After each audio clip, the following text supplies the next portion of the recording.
Thanks very much for staying with us. Time now for Eye on Africa with me, Georgia Cavan-Smith. Tonight, Burundi's ex-president says he's the victim of a smear campaign by the current government after an arrest warrant is issued for him. Pierre Buyoya has long denied having played a part in the assassination of President Melchior Ndadaye in 1993. Also, there is a messy start to Monday in Nairobi. There, congestion in the streets and thousands of commuters are forced to walk as minibuses, known as Matatus, are banned from the city centre.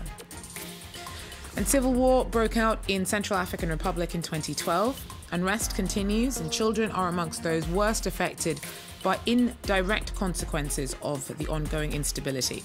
UNICEF warns that tens of thousands of young people are at risk of starvation. We take a closer look with our correspondents.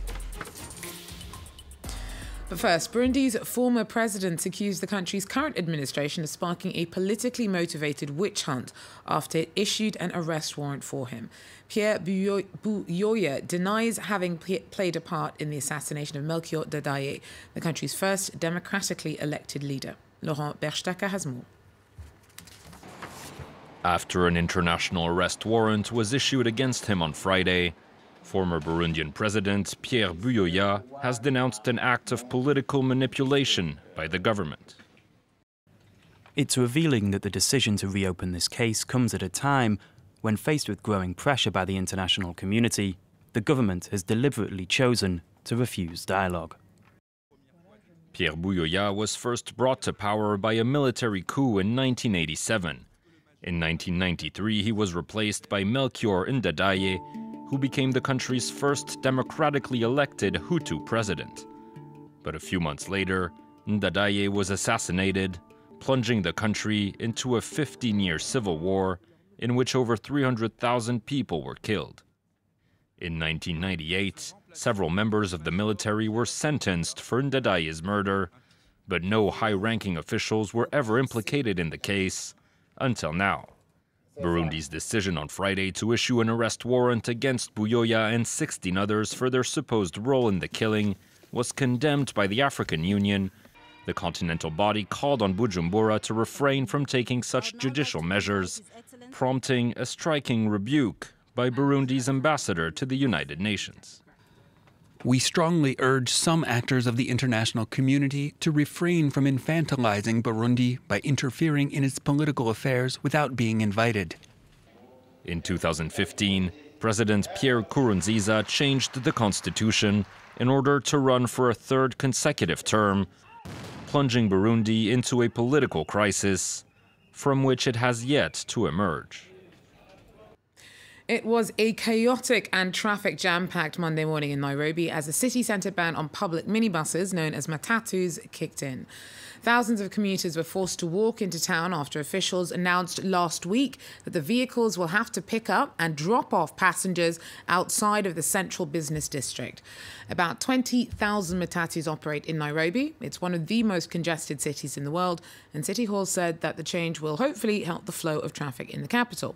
But if day one is anything to go by, that will be a while before things settle down. Julia Stairs tells us more. In some ways, it did happen quickly in that nobody actually expected that it would go into effect today or that they would enforce it as forcefully as they did starting early this morning. This has been something that has been promised in the past and that they've tried to implement 2 or 3 times in the past, but they've been met with protests and it didn't really happen.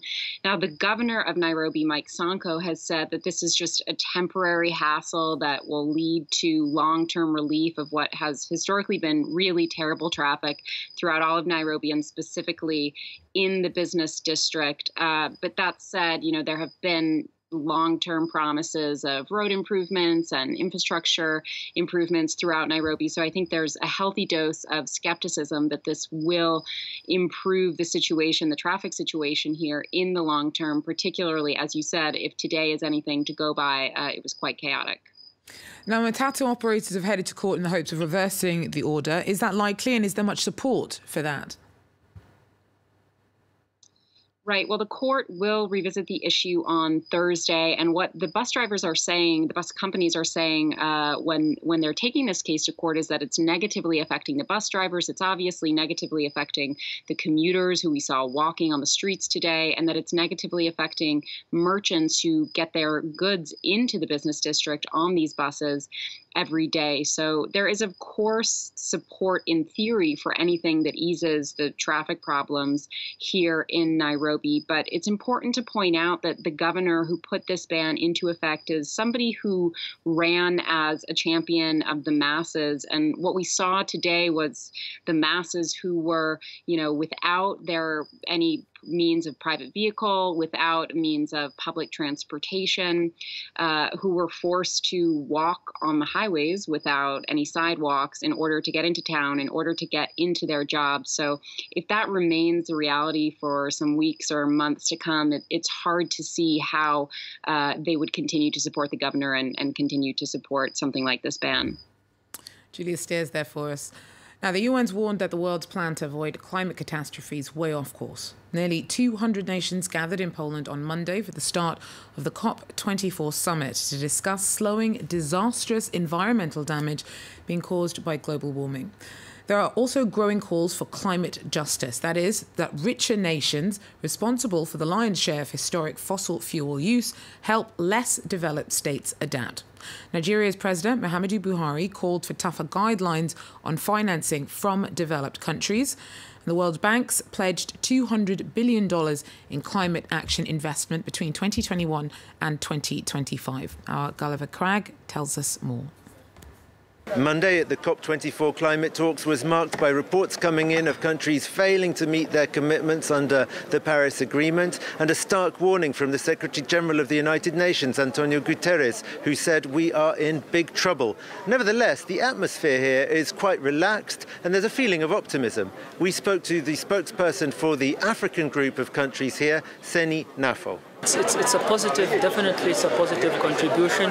It builds on the commitment that the World Bank took in Paris in 2015 to double then their contribution, which was about 10 billion per year. Now it's about 20 billion per year to now 50 by 2025. We have specific requests concerning the continent. The first is, of course, to prioritize Africa in that increase of climate finance, to prioritize adaptation to the impacts of climate change, and for the bank to work with the climate initiatives launched by African leaders in adaptation, in agriculture, in renewable energy, and for regions such as the Sahel, Congo Basin, and islands. The negotiations, and with them this whole festival of climate action in which every nation and organisation has its presence, go on until the 15th of December. Gulliver Cragg there for us. Now, civil war broke out in Central African Republic in 2012, and as unrest continues, children are the worst affected by indirect consequences of the instability. Tens of thousands are at risk of starvation. Our correspondents report from Bangui. With swollen abdomens, bleached hair and barely any flesh, these are signs of severe malnutrition in the Central African Republic.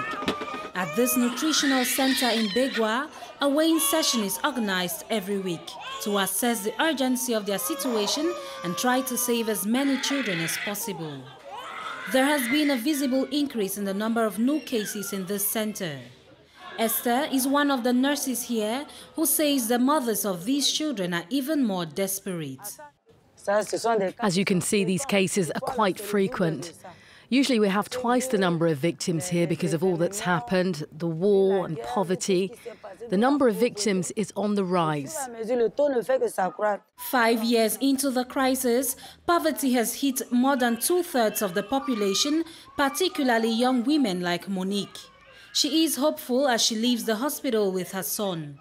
They spent 3 weeks at this center after he was diagnosed with acute malnutrition and hospitalized. I asked God why he had decided to put my son and I through this ordeal.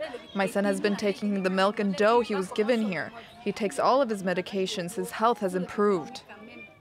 In addition to the drugs, each child receives a dietary supplement called Plumpy Nut. It is an enriched peanut paste that compensates for their nutritional deficiencies. All this is financed by UNICEF, which has been trying to save children in the Central African Republic since 2013.